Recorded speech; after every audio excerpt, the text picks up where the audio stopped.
चं जे मेंबर्स आहेत ते पण पॉलिटिकल पार्टीचे एक प्रकारचे मेंबर्सच असतात. त्यामुळे ते पॉलिटिकल पार्टी आणि लेजिस्लेटिव्ह पार्टी ही वेगळी होऊ शकत नाही आहे.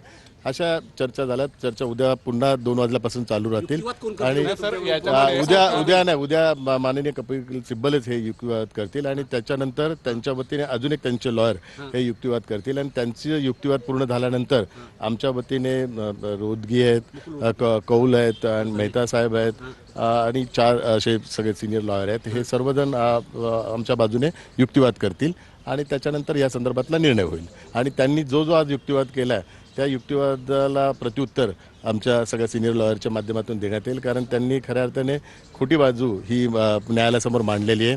जे काही त्यांनी मुद्दे मांडलेले आहेत त्यात काही बेस नाही आहे.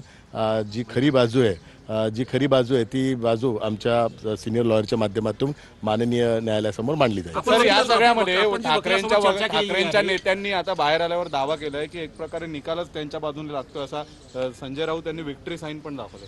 नाही, दावा कोणी करेल, कारण निर्णय घेण्याचा हा अधिकार हा संपूर्ण माननीय सर्वोच्च न्यायालयाचा खंडपीठाचा आहे. त्यामुळे कोणी दावा करू शकत नाही आहे. त्यामुळे तो माननीय सर्वोच्च न्यायालयाचा आता अपमान होईल आणि त्यामुळे हा आता युक्तिवाद चालू आहे आणि आम्हाला संपूर्ण विश्वास आहे की आम्ही जे काही गोष्टी केलेल्या आहेत, जे काही प्रक्रिया केलेल्या आहेत आणि जी काही प्रोसिजर केलेली आहे ती घटनेला अनुसरून केलेली आहे आणि कायद्याला अनुसरून केलेली आहे.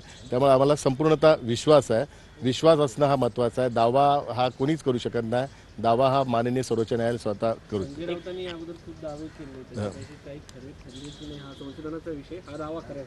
नाही, हा दावा खरा की खोटा हा माननीय सर्वोच्च न्यायालयाचं खंडपीठ स्वतः त्या संदर्भातला निर्णय देतील.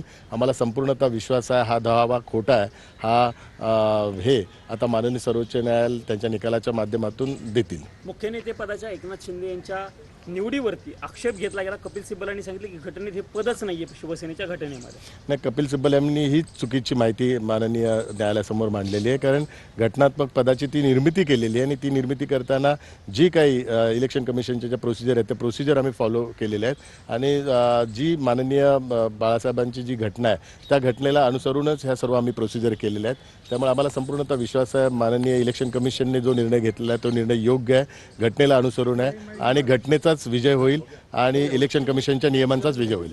धन्यवाद. त्यांच्या बाईट त्यांना घेऊ द्या.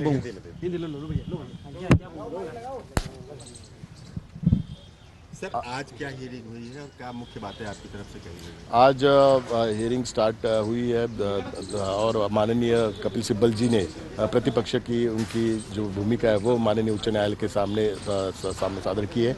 और आप सभी को पता है कि जो हमने जो प्रोसीजर फॉलो किए इलेक्शन कमीशन के रूल की